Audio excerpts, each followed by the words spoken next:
1 साल का बालक आपकी तरह बोल नहीं सकता है, बोलना मुश्किल है, क्योंकि उसकी वाणी शब्दों से विभूषित नहीं है। मनुष्य के जीवन में वाणी का बहुत बड़ा प्रभाव है। आदान प्रदान, व्यवहार, लेन देन का कार्य वाणी के माध्यम से होता है। वाणी रिलेशन का भी कारण है, कनेक्शन का भी कारण है। बोलना एक बहुत बड़ी कला है, सुनना एक साधना है। जन्म से 2 साल के बाद तुम बोलना सीख जाते हो, लेकिन 90 वर्ष की उम्र में ये नहीं सीख पाते हो कब, कहाँ, कैसा, क्या बोलना चाहिए। बोलते तो बचपन से हो, और जितना ज़्यादा बोलते हो उतना ज़्यादा कलेश होता जा रहा है। इसलिए कभी कभी आपके परिवार का मुखिया कहता है तुम मत बोलो तो ठीक रहेगा, और तुम कहते हो हम बोलेंगे क्या, कोई नाक कटाया हो जो न बोलो। नाक कटाया हो न कटाया हो, लेकिन सिर कटेगा ज़्यादा बोलोगे। अधिक बोलने वाले लोग घर को कलेश की आग में झोंक देते हैं। संभल कर बोलने वाले लोग घर को गिरते गिरते बचा लेते हैं, और जो विवेक पूर्वक बोलते हैं वह निरंतर घर को उन्नति के शिखर पर पहुंचाने का काम करते हैं। बोली तो अनमोल है, जो कोई बोले जाने। शब्द को जानना, शब्द को समझना, शब्द के प्रभाव को एहसास करना, शब्द को लिखना, शब्द को पढ़ना और शब्द को गहराई तक समझ जाना। शब्द के अनेक अर्थ छिपे होते हैं, लेकिन बोलने वाले व्यक्ति का भाव केवल एक अर्थ का होता है। जिस अर्थ में लिखने वाले ने शब्द लिखा है, बोलने वाले ने शब्द बोला है, उस अर्थ में यदि तुमने समझा है तो शब्द के सत्य से तुम्हारा परिचय हो सकता है। परंतु तुम यदि अपने ढंग से अर्थ निकाल रहे हो, खींचा खींची करके अर्थ निकाल रहे हो, तो उस शब्द से तुम्हारा अनर्थ भी हो सकता है। कौन किस भाव से बोल रहा है, कौन किस भाव से बोल रहा है, और आप किस भाव से सुन रहे हैं, और नेक्स्ट पर्सन किस भाव से समझ रहा है, किस भाव से फीलिंग कर रहा है। कभी कभी तुम अपनी तरफ से सामान्य बात बोलते हो, लेकिन किसी को घाव छू जाता। कभी कभी तुम मनोरंजन में बोल देते हो, दूसरा घायल हो जाता है। कभी कभी तुम हंसाने के लिए बोलते हो, दूसरे को गुस्सा आती है। तुम तो हंसाने के लिए कहे थे और उसको गुस्सा आ रही है। इसलिए कबीर साहब कहते हैं, शब्द शब्द बहु अंतरे, सार शब्द मत लीजिए। तो किसी गांव में एक परिवार रहता था। परिवार का मुखिया धन कमाता था। परिवार का मुखिया सबसे बड़ा दुखिया, सबका भार उसके ऊपर होता है। परिवार के सदस्यों के मन में बहार है और घर के मुखिया के ऊपर भार है। सबके लोड को लेकर चल रहा है। इसलिए घर का मुखिया बहुत कम हंसता मुस्कुराता है, क्योंकि और लोड है उसके ऊपर। और घर के सदस्य बड़ी किलकारियाँ मारते हैं।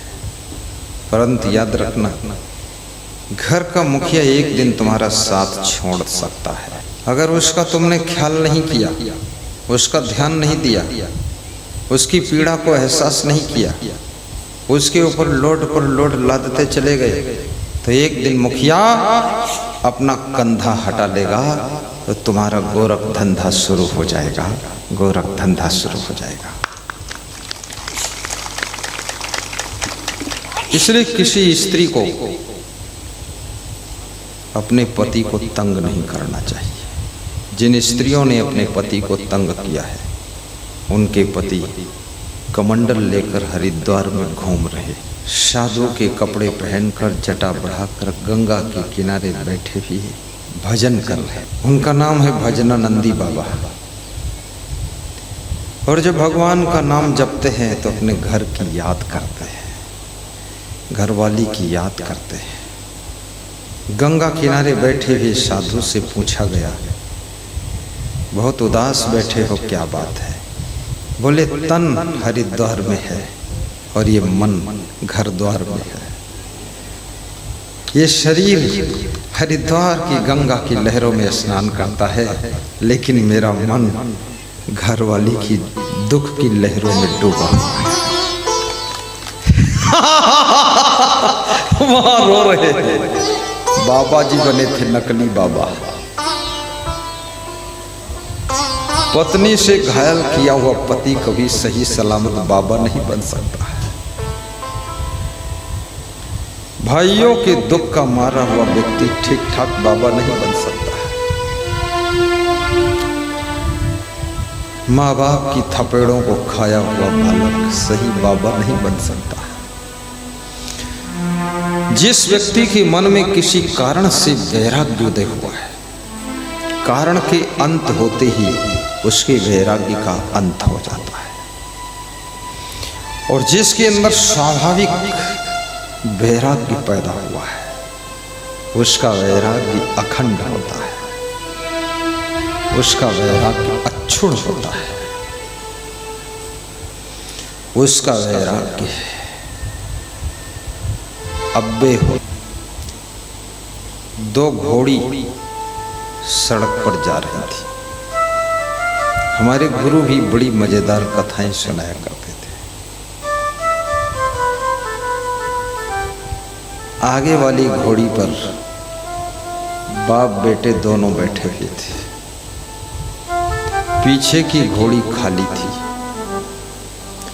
लेकिन पीछे की घोड़ी जो खाली थी, जिसकी पीठ पर कोई नहीं बैठा था, वो घोड़ी करा रही थी,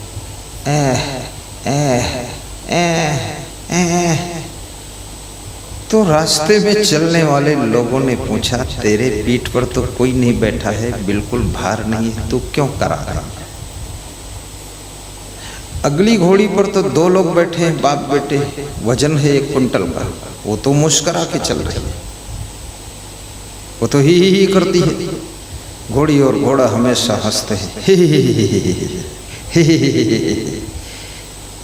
तुम ऐसे घोड़ा और घोड़ी हो, तुम ही भी नहीं कर पाते हो और लादे रहते हो, कांखते रहते हो, करते रहते हो। तो जिस घोड़ी की पीठ पर कुछ भी नहीं था, कोई बैठा भी नहीं था, सामान भी नहीं, उसने कहा कि मुझे दुख बात का है कि ये जो दोनों घोड़ियों का मालिक है, ये यही लोग हैं, दोनों बाप बेटे जो अगली घोड़ी पर बैठे हैं, और ये दोनों मूर्ख हैं। मूर्ख है तभी बैठा है। हाँ, क्योंकि अगली घोड़ी पर बाप बेटे लदे हैं, 1.5 कुंटल वजन है, और वो घोड़ी जब गिर पड़ेगी, फिसल कर उसकी रीढ़ टूट जाएगी, तो ये दोनों मूर्ख मेरी पीठ पर बैठेंगे, तो मेरे को उतना डबल वजन लोड लेना पड़ेगा। इसलिए अगर एक उस पर बैठ ले, बाप बेटा हम पर बैठ ले, तो दोनों आराम से इसको पार कर देंगे। लेकिन मूर्ख के चक्कर में डबल लोड उस पर है, वो गिरेगी जरूर।